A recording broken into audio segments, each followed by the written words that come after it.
Hello and welcome to another episode of my Let's Play World of Tanks. And I want to show you guys today something about just, the type of tank and I guess you could call it a class if you were to look at it as an MMO standpoint, the type of tank or class that I like the most.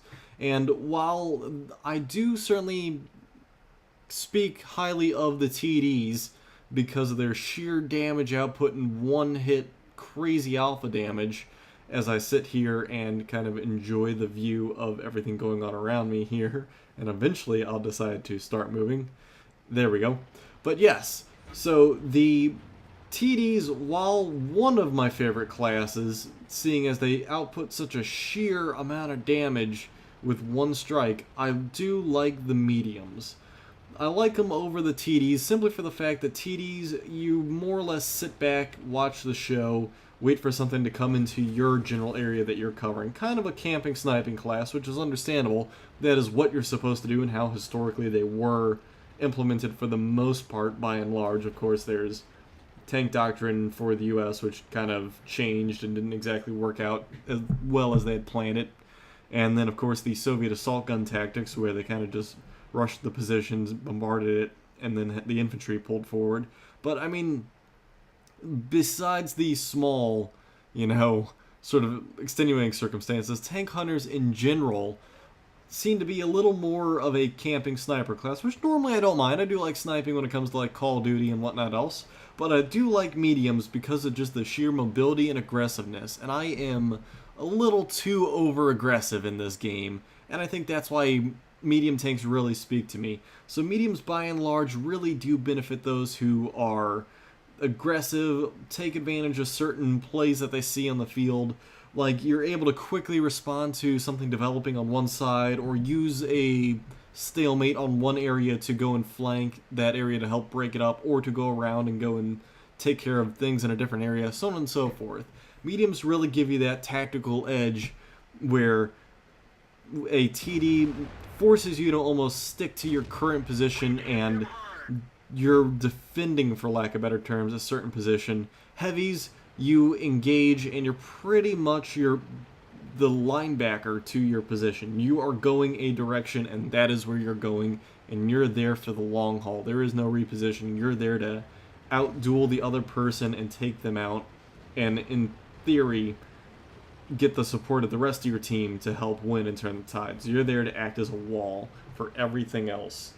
And so mediums really give you that ability to sprint around the field, do what you need to, change things up, and just swing around like this. I was able to reposition, come to where I saw we were a little bit weaker, and able to then of course lay down some damage, or in this circumstance lay down a nice tracking hit and then a pin for 0 damage. But needless to say, it was the simple fact that I can easily quickly reposition. I know a TD can, but mediums can do it better, and in addition, if I really needed to, I could get down behind all those tanks. Well, this tank probably not so much, but it could be able to push a flank, get around behind the things that are at A2, or come down through the center if these guys are all tangled up in their own battles, and get up through the center to take out artillery, so on and so forth.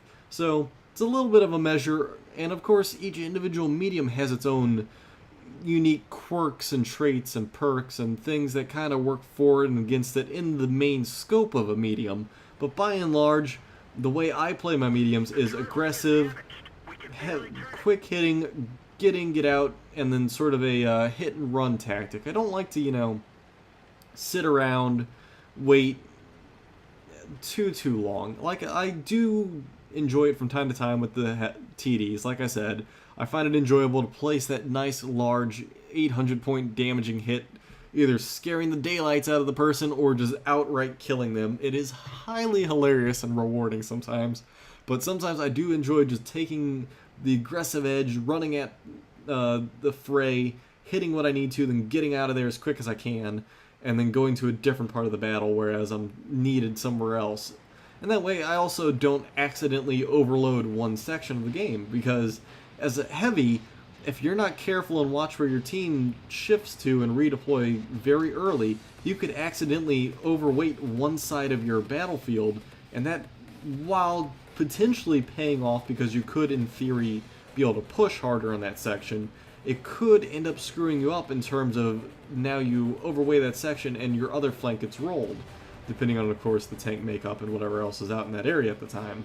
So it's kind of, mediums do give you that ability to be the jack of all trades but masters of none, and I do not mind that. A lot of people prefer to be a master of one and a, yeah, pretty much a master of one trade instead of being able to do a lot of things. And I mean, there's nothing wrong with that by any means. Some people like to play the heavies in which they know where they're going is where they're going, and they know that if they do not get back up, they're going to lose, or if they do get back up, they're going to win. Whereas people might prefer the artillery piece where it's the finger of God. They bring it down from above on people, and they can call the shots, for lack of better terms. They can dictate the tides of the battle with one single hit. And then there's TDs who are in a similar light, except their singular hit and finger of God is directed in one area. So they more or less create lines that people do not want to cross, effectively ruling out lanes that people would drive in and making it so that you cannot traverse areas or you're going to suffer if you do. And mediums fit in that in between. I can hit where I need to. My team's falling over here. I can reposition to help them out or get behind and start lightening up some of the load. Or if I see things failing over here, but I notice this other area is quite weak, I can exploit it and keep going through it and push on and take a flank and get behind them and take out their artillery. And then of course there's mediums, which are the ultimate quick dash in and out, hit and run, and ultimate kill the arty tank. That goes above and beyond a medium, because lights obviously can rush at a much greater speed, much heavier camo because of their class setup, and of course being able to dodge in and out of things and just their small size, whereas a medium, quite a bit larger, can take hits at a much easier rate, but they do have the armor to negate it. So it's kind of a mixture of, how should you put it? It would be basically, well, it's a mixture of wanting to have your quicker speed, your heavy hitting, but also the slight bit of armor and decent HP. So, like I said, jack of all trades, master of none. And it's kind of something I prefer. I do like the ability to almost dictate my role in the battlefield, because that's exactly what a medium does, is they dictate the role of which you play. You don't necessarily say, a nice blind shot there, you don't necessarily say, hey, I'm heavy, hey, I'm a TD, this is my role, this is what I'm doing, I know my spots here, here, and here. Whereas right now, typically I'm playing this class wrong. I should be up in the fray, I should have been on that hill or up and around the grinder somewhere. But because I was late to load in, and I noticed we had quite a bit of force over there, I decided it was best for me to stick around base and just kind of weave back and forth, teeter back and forth, see where I'm needed, what I need to do, where I need to help. And of course, it's kind of paying off now in the fact that I'm still alive, but we are slightly underhanded in terms of our force size, but the other team is kind of damaged pretty heavily at the moment. So it does in the end work out in the fact that I'm sitting here deployed wrong, but in effect able to respond properly. Now, if we can only level the playing field, things will actually go in our favor.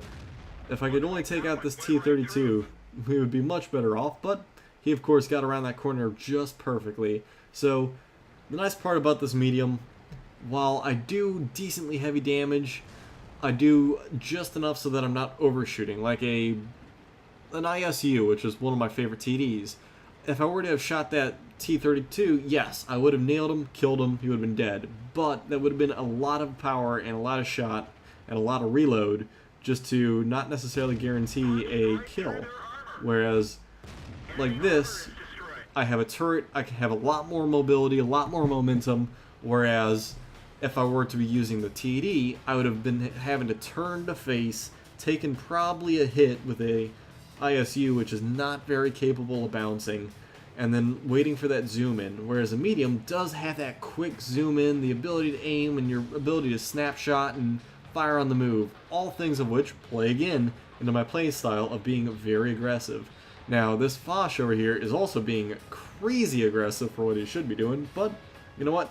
He has high health, no one else really can touch him, to be honest. So good for him, and the fact that he's taking the initiative and going out there. I'm going to kind of give him a little bit of cover fire here. This T-34 is out in the open. He's going to be an easy kill right there.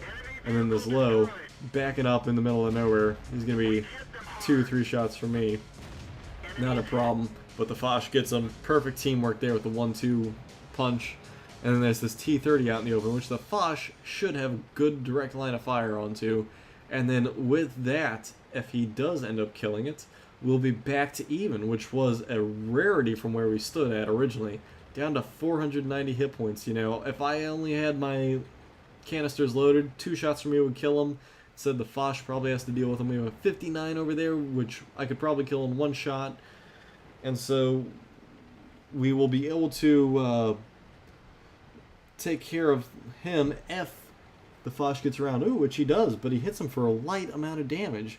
Only hitting him for right under the 400 mark, which is bad news, but he is able to kill him. He does have a 4 hit point tank behind him.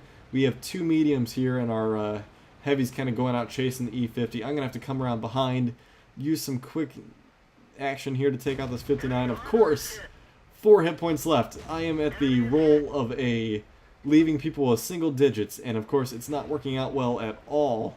My single digits are not helping, but there we go. We're able to then bring it together. Both of us finally get our kills there. Both tanks on the opposite team sitting with single or double digits, and that 150 is or not 150. That 103 is very capable of being similar to a medium, which is why it's nice. But as you saw, I was able to move around, shimmy around. A TD would have not had that mobility to get around behind those tanks, or to be able to move and quickly fire like that, be able to turn the tides, because otherwise that M103 would have been toast. And instead we're able to turn the tides. The Foch finishes off the T-32 with a nice little ram, and then there you go. Deploying incorrectly as my medium turned out kind of for the best. So we'll do another medium here real quick as I talk more about my favorite tank type. Now, mediums are not meant for everybody. As I said, some people prefer one tank type over another. I just happen to prefer the play style of mediums.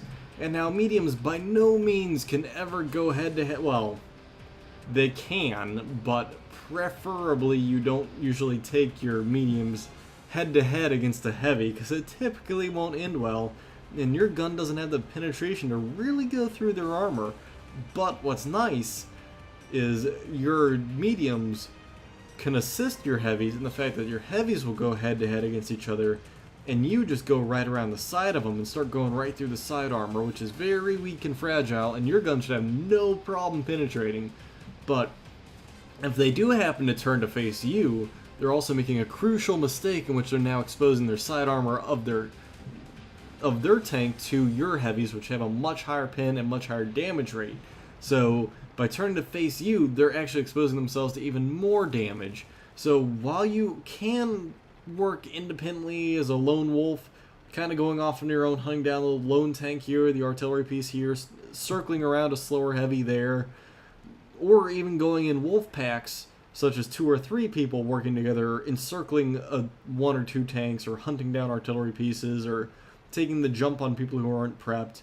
If you work in tandem with a heavy, actually you change up the game entirely, because now you let the heavy go toe-to-toe with the other heavies, and then you get around to the side, letting them expose their juicy side armor to your heavy, who then will take the time to target those guys who made the crucial error of turning to face you. So you in turn act as almost a decoy.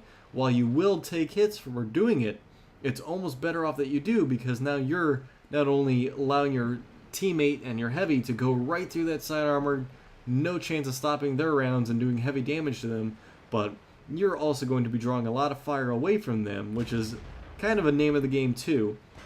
You're not supposed to go head to head, you're not supposed to sit there and duke it out with people. You really want to be that tank who kind of draws things away from the battle, making the heavies be able to get their advantage. You really want to turn the tides in your favor, and you're the one who directly controls it in a direct engagement, whereas artillery and TDs turn the tides from a long range perspective, you turn it from a close range. because you really directly control which of the tanks in this line are going to fight you and which are going to fight what. So we need to remember that mediums are not there to really, go off on their own all the time. They can, but really mediums need to sit there, think about what they're fighting, think of how to really turn it so that either you're going to be getting at the juicy, easy side parts, or making it so that they turn to fight you, and then they're exposing their side to someone much bigger and stronger than them.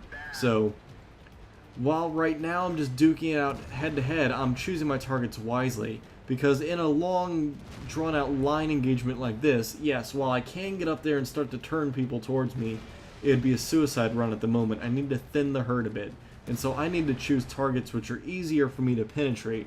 I'm by no means I'm going to target this M103 just outright, nor probably this IS-3, because there's no way I'm going to penetrate them from the front.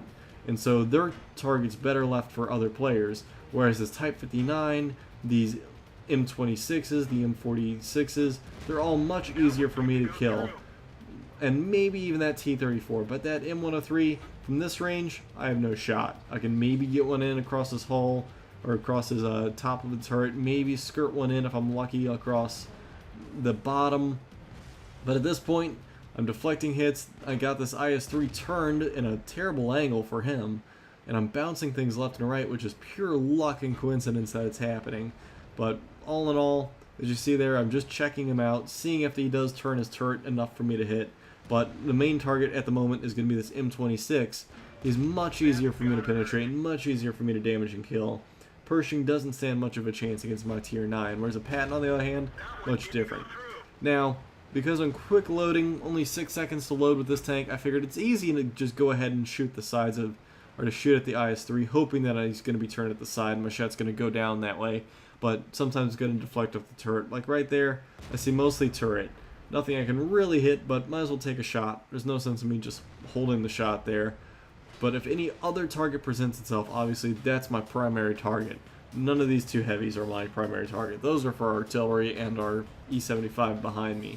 But at the moment, we kind of have them down to a place where it's 3 on 2.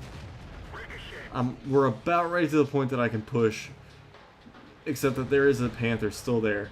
So I need to actually get up here. I'm trying to block his side from taking hits that he shouldn't. I see that this IS-3 is turned aside to me. Easy to penetrate. Should be able to take him out. But of course, with my luck, I seem to get the 1 hit left, 0 damage hits. So now we're going to start to push our flank in our advantage. I'm working in tandem here. I'm going to go after the light, easy stuff here, knowing that our artillery should have a clean shot on this M103, and if not, I can easily pop back and hit him. They don't shoot him, which they should have. I come in but a little too late to really take advantage, and now I'm just playing the game of spot, let our artillery keep working. Now again, I'm not exactly playing this how I said I should, but there are, unique circumstances for each tank, for each engagement, but in general, working in tandem, if you're going in a 2-to-1 sort of circumstance, never sit there and be the medium who sits there and shoots the front of a heavy. Run around to its side if it's 2-on-1 and let the heavy take the hits to the front armor where he can deflect them, or pull that other heavy against you where he's going to be forced to fight you and leave his side armor to the heavy, which is the much more preferred method. Now, there's just the M103 down there, which I'm not about to fight. I'm going to let him take a few hits, try and drop my aggro here for a minute, kind of take a minute, assess the battle, see that there's people pulling down south pretty hard, pretty heavy. My buddy over there in the E-75 is able to waylay in on this M103 because he has a very terrible angle to us. He's actually downsloped, so we're able to come right down on the top of him. We have enough of a hit. One more shot, and I should be able to keep moving. I don't want to quite crest down there yet. There he fires. I want to track him if nothing else. So there we go. Lucky track that allows our artillery to range in on him, allows our E-75 to range in on him. I'm going to go ahead and push forward because I know he's going to be focused either on me or on someone else, thus pulling him to an easier side shot, either to me, to the E-75, to the artillery behind him, anything. So with our Jagdpanther 4, or Jagdpanther Type 2 actually crushing the enemy team with his crazy gun that he has. We're going to go ahead and move up and try and find some stuff. Didn't really do too much here. Did hold the line though and take quite a few hits, which was impressive for a T-54. Again, not every battle are you going to really do some heavy-handed damage. Just some light stuff here and there. A great easy shot I should have had, I missed. Nothing spectacular out of this battle, but I did kind of show you some tactics working in tandem with tanks. Sitting there, backing up when you should. Target priority is a major factor here. And while, again, I didn't get a lot of major hits, I did do quite a bit of damage. And I almost wish that they still showed the nice little breakdown at the end in the middle of the battle as opposed to back in the garage. Because I believe with this, I end up getting Confederate, which is great for a medium. Not necessarily pulling all the hits and taking all the kills, but doing damage, causing hits, turning the tides of battle where I need to, doing a lot of fun little things here and there. So with things winding down here, I'm going to play it safe, get behind some cover. I'd rather play it safe and take cap than run out front and get myself killed when I don't need to. I might just skirt up just a bit to take a shot, let one get in there, maybe help out a bit, especially since the Jagdpanther is being a little bit adventurous and crazy. And since the E-75 does have his turret turned the other direction, not really a guaranteed hit, but you know what? I could probably skirt one in there if I'm lucky. And Jagdpanther 2 kind of exposed himself in a bad opportunity, but there you go. Put one in there. He should be able to finish off that E-75 with any luck, just like that. And there you go. Did enough damage to quite a few people. He got a bolter's medal and a Top Gun. I got a Confederate, took a ton of hits. Our E-75 actually ended up getting steel wall, so there you go. Anyway, I hope you enjoyed my little commentary there on mediums. I certainly enjoy playing mediums, and they are my favorite tank. I try to keep 2 in my garage at all times. But anyway, thank you guys for tuning in. I hope you enjoyed this episode, and I will catch you guys in the next one.